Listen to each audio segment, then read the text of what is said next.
syukur kami kepadamu.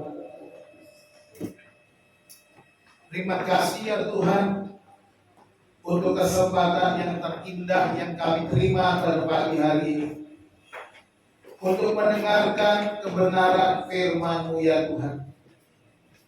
Kami serahkan hati kami serahkan ke seluruh hidup kami, agar Engkau ya Tuhan memenuhi kami dengan Roh-Mu, agar Engkau ya Tuhan memenuhi kami dengan firman-Mu ya Bapa.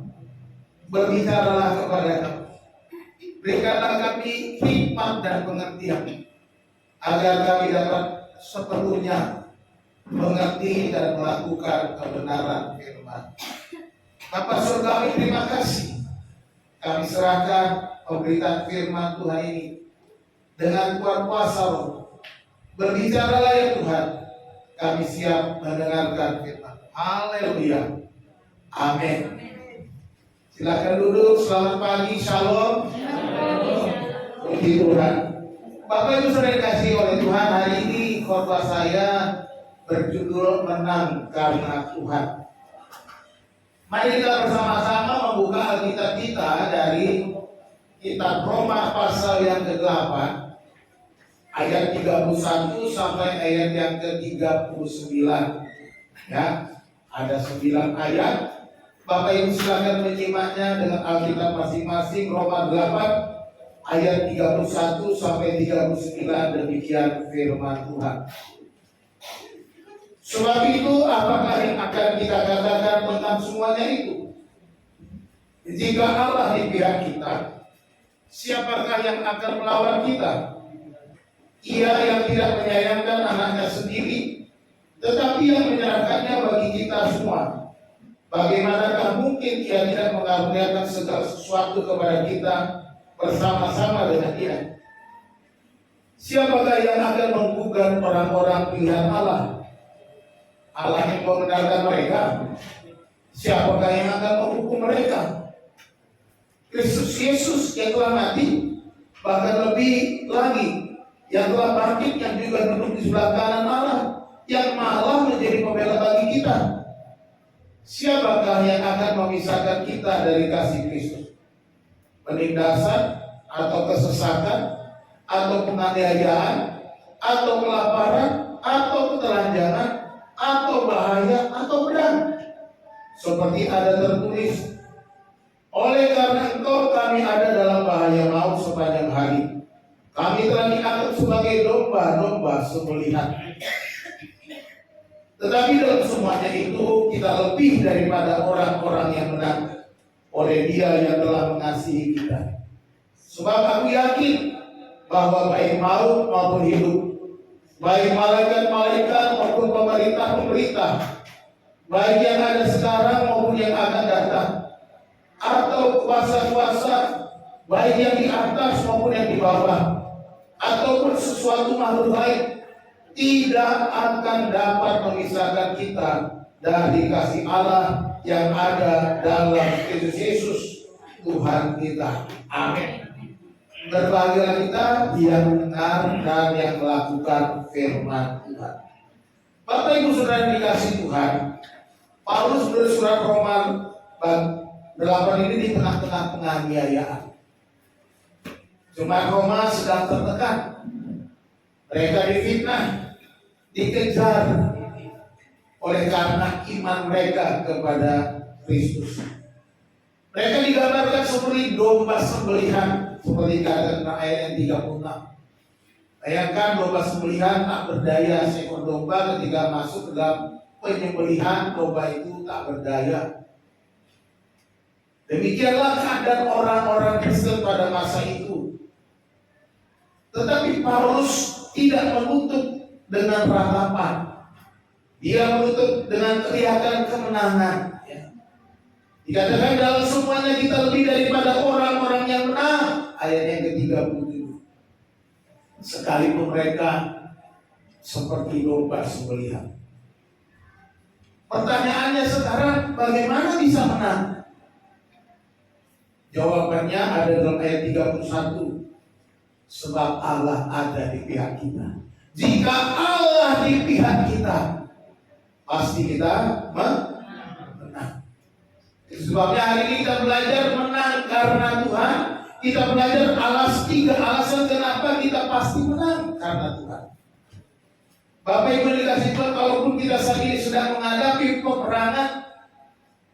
peperangan rohani secara pribadi, peperangan secara fisik, melalui pergumulan kehidupan kita, peperangan secara finansial, ekonomi, peperangan dalam keluarga dan rumah tangga, disakiti, dimusuhi dan lain sebagainya. Tapi kita dikatakan lebih dari pemenang. Dan kita mau belajar 3 alasan kita bisa menang. Yang pertama, kita menang karena Allah ada di pihak kita. Katakan amin. Allah ada di pihak kita. Ini yang membuat kita menang. Jika kita mau menang, jadikan Allah itu ada di pihakmu. Tentunya menjadikan Allah di pihak kita bukan sekedar santai-santai saja. Tapi kita harus punya hubungan yang dekat dengan Tuhan, percaya kepada Tuhan sepenuhnya, dan mempunyai hubungan pribadi yang khusus dengan Tuhan, sehingga kita merasakan kedekatan itu, merasakan Allah ada di pihak kita. Di dalam ayat 31 dikatakan, sebab itu apakah yang akan kita katakan tentang semuanya itu? Jika Allah di pihak kita, siapakah yang akan melawan kita? Paulus mengingatkan, jika Allah di pihak kita, siapa yang dapat melawan? Bapak Ibu Saudara yang dikasih Tuhan, siapa yang dapat melawan kita? Kita tentunya penuh dengan pertanyaan-pertanyaan besar. Saya pernah melawan berbagai macam persoalan, tetapi kok Allah nggak ada di pihakku? Kok aku kalah dengan? Ketika kita menjadikan Allah menjadi sekutu kita, kita pasti menang. Jadi pertanyaan ini adalah sebuah pertanyaan retor yang tentunya jawabannya tidak ada. Tidak ada yang dapat mengalahkan kita. Tidak ada yang dapat melawan kita jika Allah ada di pihak kita. Jadikan dia di pihakmu. Di dalam teks ini kata di pihak kita ini bahasa militer. Peperangan digambarkan peperangan secara artinya Allah mau maju berperang bersama kita di depan kita. Ini yang digambar ketika dikatakan Allah di pihaknya. Allah seperti laskar, seorang perwira, seorang pemimpin, seorang prajurit perang yang siap bersama kita, sekutu kita ada di pihak kita. Dia akan melawan semua musuh-musuh kita. Jadi kalau dia seorang pahlawan, maka dia pasti. Kita ingatkan Yesaya 9 ayat 5.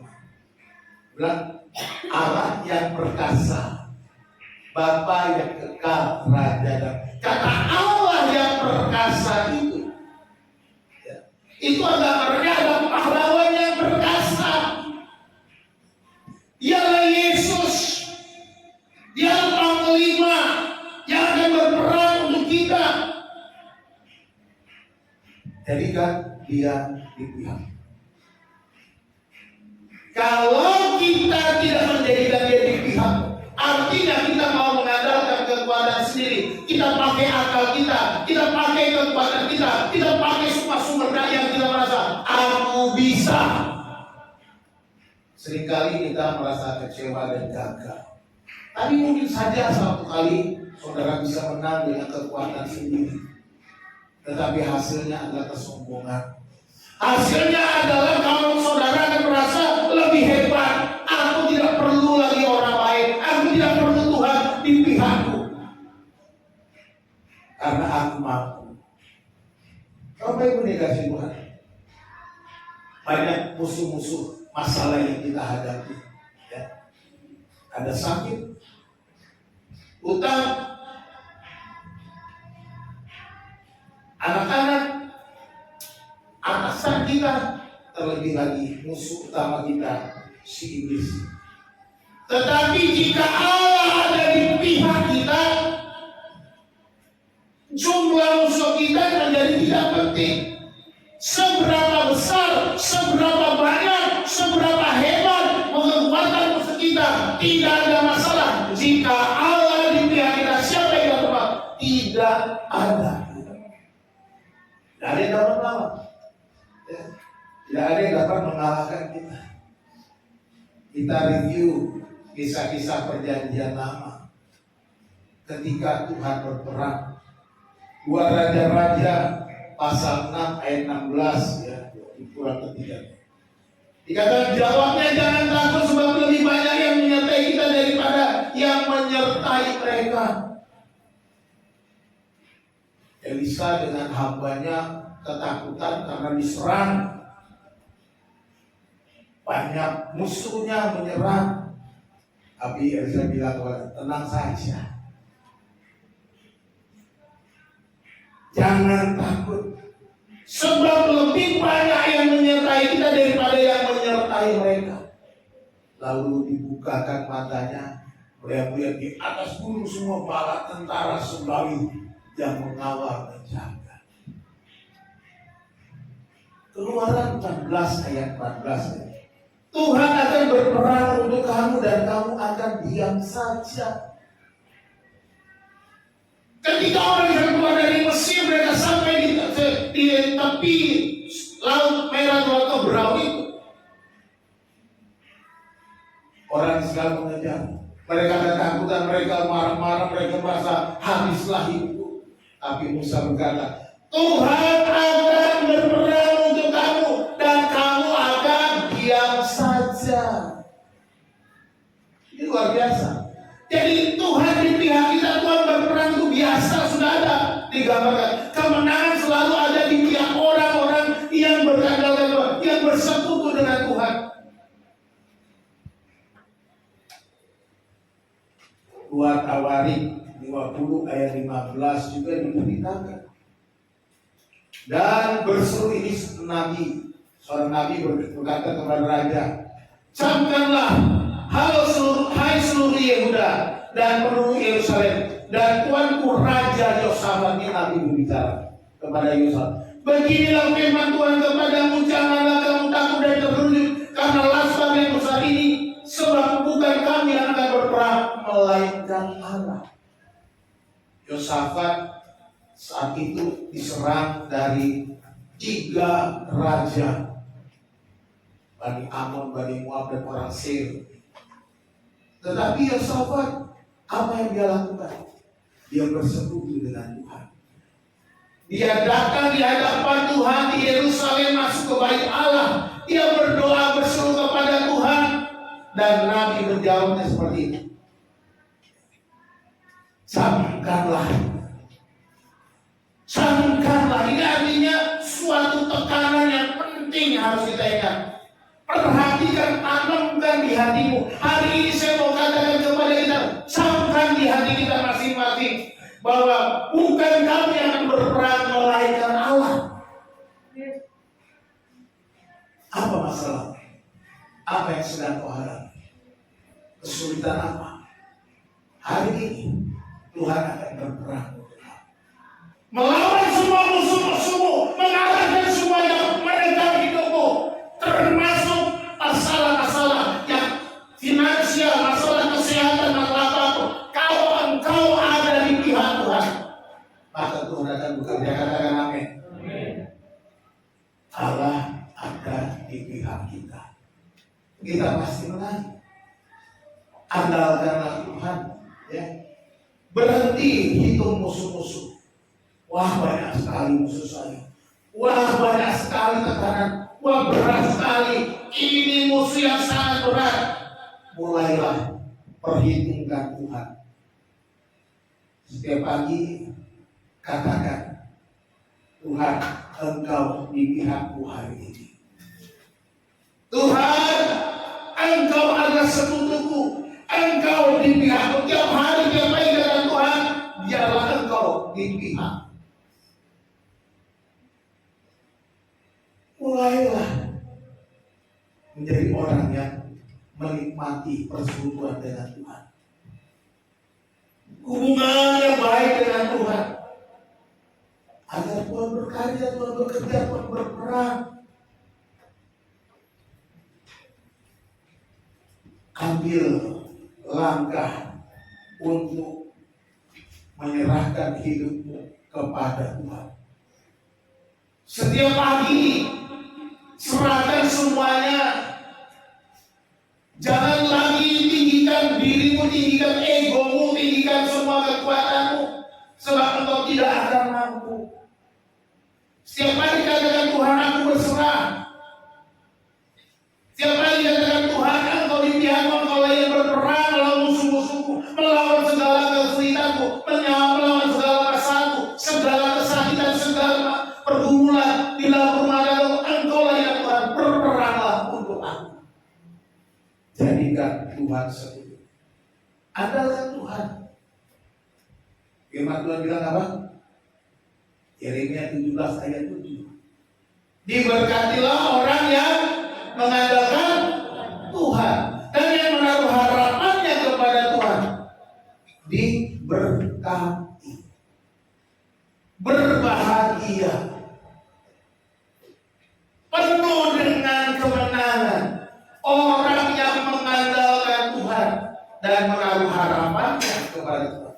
Tetapi ayat 5 diingatkan juga di dalam ayat 5 Yeremia 17 itu. Terkutuklah orang yang mengandalkan manusia, yang mengandalkan kekuatannya sendiri. Dikatakan terkutuk. Tuhan membenci orang yang mengandalkan kekuatannya sendiri. Sebab dengan mengandalkan kekuatan sendiri tidak melibatkan Tuhan, itu sama dengan kesombongan di hadapan Tuhan. Terlebih lagi kita mengaku orang Kristen tapi tidak mengandalkan Tuhan, sombong. Sudah jadi orang Kristen tapi mengandalkan kekuatan sendiri. Bukan hanya itu, mengandalkan orang lain. Oh, keluargaku pejabat, keluargaku polisi, keluargaku pengacara, keluargaku presiden. Kita bilang gitu. Semuanya bisa melawan. Dikit-dikit menganggarkan koneksi. Ada gunanya. Sekalipun engkau punya koneksi yang hebat, atau tidak mengandalkan Tuhan, dikatakan memang terkutuk. Terserah. Mau terkutuk atau mau diberkati, itu pilihan kita. Tapi saya katakan sebagai orang yang sudah percaya, jangan saudara mengandalkan manusia, jangan mengandalkan kekuatan sendiri, sebab engkau pasti terkutuk. Tetapi andalkan Tuhan, taruh harapanmu pada Tuhan. Dialah pengharapanmu, dialah yang akan memberikan kemenangan. Alasan kedua, kita menang karena Allah mengasihi kita. Amin. Jangan berpikir karena kau hebat. Ini yang dikatakan dalam ayat 30. Ia yang tidak menyayangkan anaknya sendiri. Ia yang tidak menyayangkan anaknya sendiri, yaitu Yesus Kristus, tetapi yang menyerahkannya bagi kita semua, diserahkan bagi saudara dan saya. Bagaimanakah mungkin ia tidak mengaruniakan segala sesuatu kepada kita bersama-sama dengan Dia? Lalu, jadi apa yang membuat kita menang? Karena Allah mengasihi. Karena Allah mengasihi engkau, maka engkau bisa menang. Kalau engkau bisa melewati masalah karena Allah mengasihi engkau. Kalau engkau bisa mengalahkan semua musuh karena Allah mengasihi engkau. Kasih Allah yang besar. Yohanes 3 ayat 16 ya. Karena begitu besar kasih Allah akan dunia ini, sehingga Ia telah mengaruniakan anaknya yang tunggal, supaya setiap orang yang percaya kepadanya tidak binasa, melainkan beroleh hidup yang kekal. Jadi ini logika itu. Jika ini maka ini logikanya. Kalau Allah sudah memberikan yang paling mahal, yaitu anaknya di kayu salib, maka masa Dia memberi hal-hal yang lain? Kalau Tuhan sudah mengaruniakan Yesus mati, dikorbankannya, Dia yang memberikan anak yang paling kasihnya, yang paling mahal, darah yang paling besar. Dia sudah menyerahkan hidupnya bagi kita. Terlebih lagi semua persoalan kita. terlebih lagi segala pergumulan kita. Dia pasti memberikan kita pertolongan tepat pada. Pertolonganku di tempat maha tinggi. Amin. Pertolongan kita dari Tuhan. Dia akan memberikan pertolongan apa?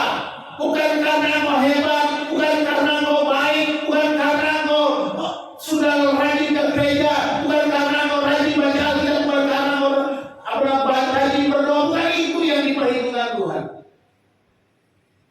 Tapi itu memang harus kita lakukan sebagai tanda kebaikan Tuhan.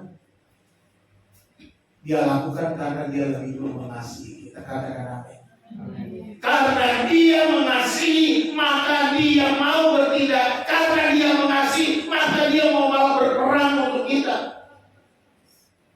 Jadi bukan karena kerajinan. Emang kita perlu jaga hubungan dengan Tuhan. Itu sebagai rasa syukur. Itu sebagai rasa tanda aku mau lebih dekat dengan Tuhan. Aku mau lebih mengenal Tuhan. Aku mau lebih cinta Tuhan yang sudah lebih dulu mencintai aku. Itu yang kita lakukan.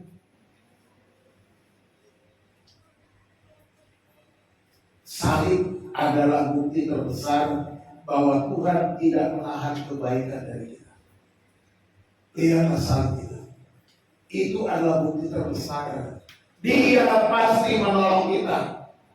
Ketika kita terpuruk, karena berasa Tuhan, Engkau sudah berkorban bagiku di atas kasih. Aku percaya semua persoalanku akan Tuhan selesaikan. Dan kalau dia rela mati menyelamatkan kita, maka dia pasti sanggup memulihkan kita, memulihkan keuangan kita, memulihkan kesehatan kita, memulihkan keluarga kita. Datang kepada dia. Dia yang mengasihi kita dengan tanpa batas. Dia yang mengasihi kita tanpa memandang muka. Dia yang mengasihi kita tanpa menyala-nyalakan kita. Coba sesama kita. Yang sering kita dengar apa? Kalau dia baik, gue pasti lebih baik. Nah, itu dunia itu masih gitu, benar kan? Kalau dia baik, gue bisa lebih baik dari dia. Tapi kalau dia jahat, gue bisa lebih jahat dari dia. Itu dia. Repotnya begitu dulu manusia di dunia ini. Manusia di dunia ini, kalau lihat kebaikan orang, gampang dilupakan.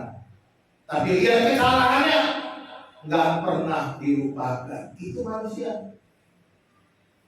Kalau sudah tersinggung, awas loh. Ya. Kita bencinya dendam kesumat. Kalau ada kesempatan pengen balas, tapi kalau belum sempat balas, ketemu orang yang jangankan ketemu orangnya, lihat atap rumahnya aja ogah. Jangankan lihat atap rumahnya, baru yang keluar kucing kesayangannya, ditendang kucing. Tapi keselnya, pada kucing nggak bersalah. Itulah manusia. Kasihnya tergantung sikon perasaan, tergantung hatinya. Kalau hatinya nggak suka, ya udah nggak ada kasih. Tapi kalau dia mau ada tujuan tertentu, dia kasihnya berberat, nyembah, ya. Wah, Allah baik, semuanya baik. Tapi di hatinya sebenarnya nggak baik. Tetapi Yesus Tuhan kita, Dia mengasihi saudara dan saya tanpa memandang muka. Dia tidak mengingat kesalahanmu di masa lalu. Dia tidak mengingat semua kegagalanmu, tetapi karena kasihnya Dia lakukan untuk kita. Katakan amin. Ini yang luar biasa. Maka dia pasti akan melakukan kebaikan.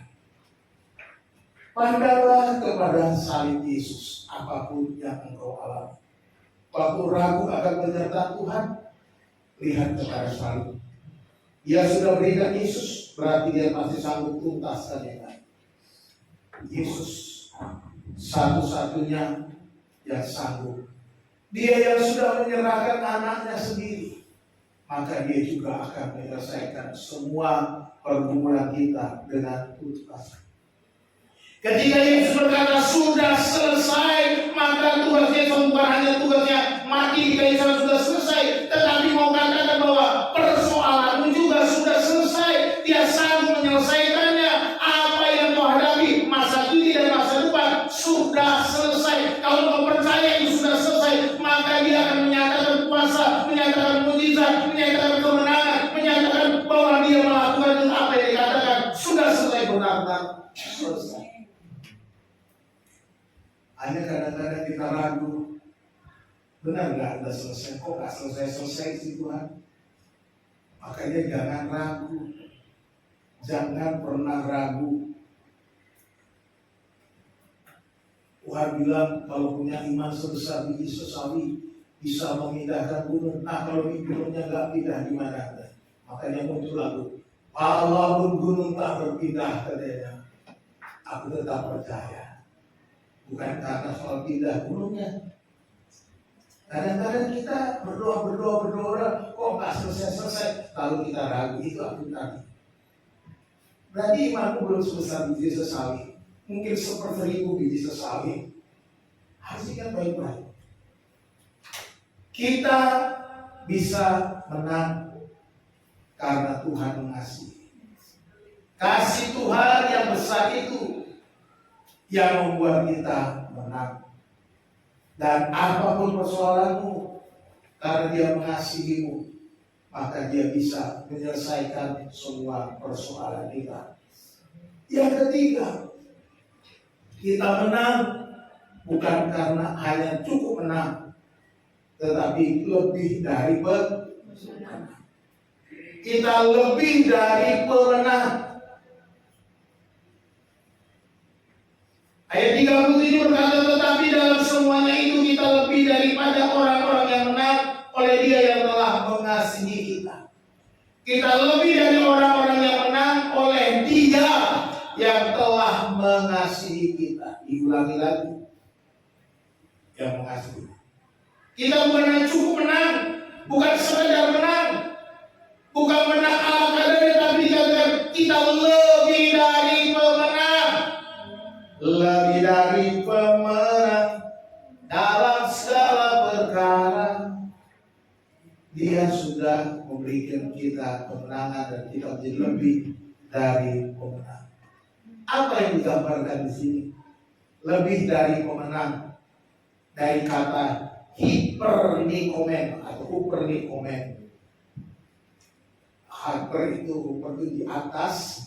Niko itu dari kata nikao, nikomen itu dari kata nikao. Nikao itu artinya mengalahkan, memenangkan. Jadi kalau ada suatu merek Nike, itu bahasa Yunani Nike itu artinya menang. Nike Nike, ya. Nike Ardila itu artinya menang, ya. Jadi kalau ada namanya Nike itu dari kata menang. Itu kalau bahasa Yunani. Ini lebih dari menang di atas saja. Hypernikomen. Ini artinya menang telak, menang mutlak, menang tak yang berbekas, bukan menang lalu babak belur, tapi menang plus dapat jalan, plus dapat mahkota. Ini yang digambarkan kemenangan dari orang-orang percaya. Menang, dapat jarahan, dapat mahkota. Ini orang yang berperang seperti tadi sudah digambarkan seperti peperangan militer. Ya, ini juga tentara serdadu yang menang. Kita pulang dengan kemenangan. Makanya tadi kalau coba gambar sebelumnya kalian, saya sengaja buat gambar mana ya kalau pindah ke belakang ini ya. Nah, ini orang menang, serdarunya di apa? Ada tawanan, rampasan perang. Itu peperangan yang dia lebih dari pemenang. Ya, ini yang digambarkan di situ, lebih dari pemenang. Ini kemenangan yang luar biasa dari kita. Kita menang, kita juga akan diberkati Tuhan. Kita menang, kita akan mendapatkan upah yang layak bagi kita. Itu gambar kemenangan ini. Perhatikan itu. Ada kata oleh Dia yang telah mengasihi kita, diulangi lagi. Ya. Kemenangan kita bukan karena kita hebat, kemenangan kita karena kasih-Nya. Masalah tetap ada, tapi kita tidak hancur oleh masalah. Kita justru dibentuk dan dimuliakan melalui masalah. Masalah mungkin masih ada, tetapi kita akan menang. Kita dibentuk melalui masalah. Dan kita dibentuk oleh Tuhan melalui masalah-masalah di dalam hidup. Belajar bagaimana cara Tuhan bekerja, untuk belajar melihat karya Allah dalam hidup kita, untuk belajar supaya iman kita tambah kuat, tambah teguh di tengah-tengah persoalan kita. Perhatikan kita menang atas segalanya, ayat 38, 39 juga. Sebab aku yakin menang atas segala kuasa, bahwa baik maut maupun hidup, kematian atau kehidupan kita, malaikat-malaikat maupun pemerintah-pemerintah, baik yang ada sekarang maupun yang akan datang. Ini gambaran pemerintah, bukan hanya pemerintahan di dunia, tapi pemerintah masa depan. Ya. Atau kuasa-kuasa, ada kuasa-kuasa di atas, kuasa-kuasa di bawah. Artinya kuasa-kuasa kegelapan maupun kuasa-kuasa raja-raja di bumi. Ya. Ataupun sesuatu makhluk lain, ya, perhatikan, tidak akan dapat memisahkan kita dari kasih Allah yang ada dalam Kristus Yesus Tuhan kita. Menang atas segala kuasa, kuasa-kuasa kegelapan, kuasa-kuasa dunia ini, kita bisa menang. Karena apa? Karena Tuhan dari kita, karena Tuhan mengasihi kita, sehingga kita lebih dari pemenang. Ini yang dikatakan firman Tuhan kepada kita. Jadi mari kita berjalan bersama Tuhan, melangkah bersama Tuhan, ya, supaya kita tetap menang apapun yang terjadi. Jadilah kita lebih dari pemenang. Jangan hanya menang-menang saja, apalagi menang-menang. Kalau orang Jawa ngerti menang-menang. Menang dengan menang itu lainnya.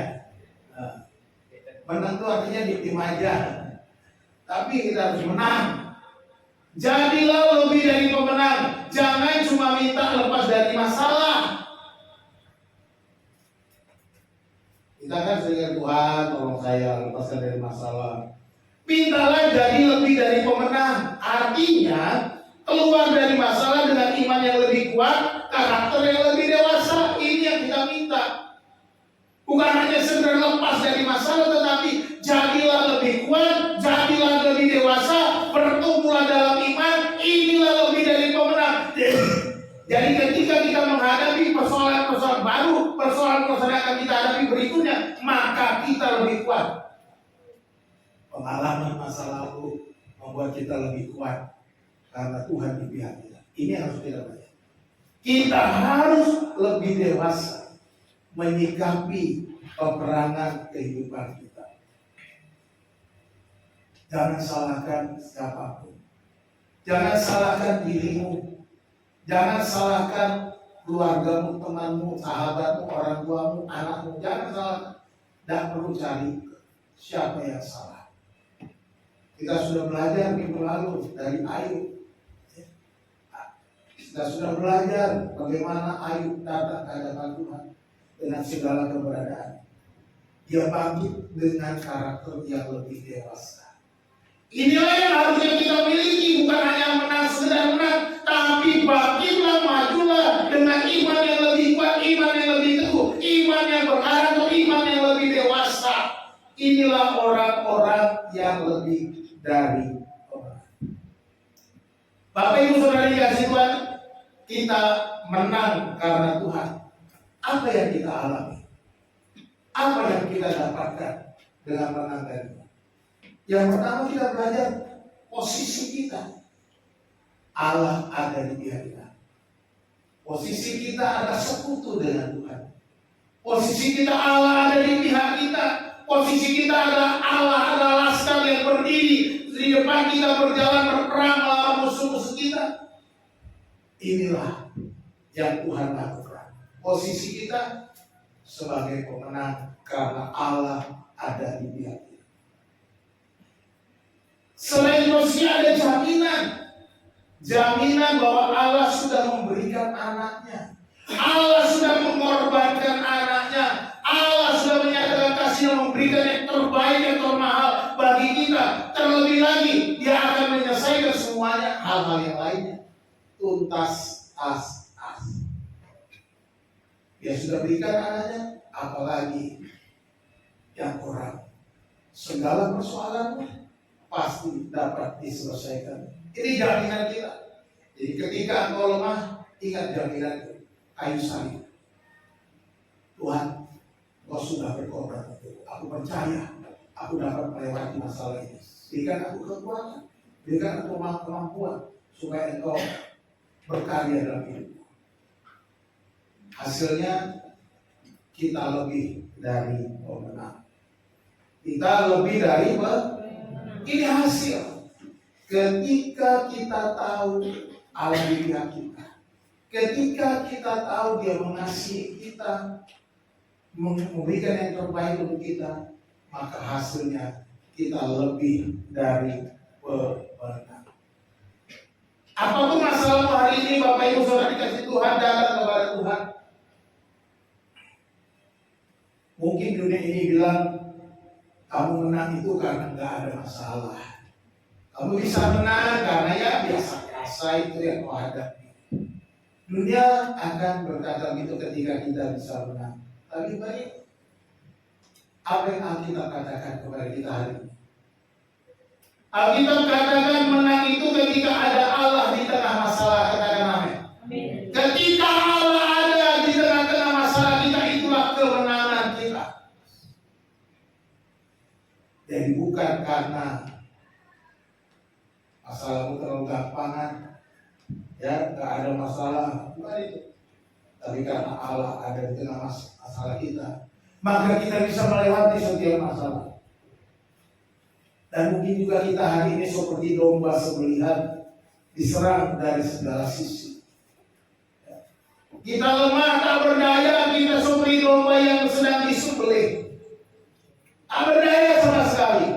Tapi hari ini dengarkan, peperangan musuh sudah dimenangkan di kayu salib. Katakan amin. Sudah selesai.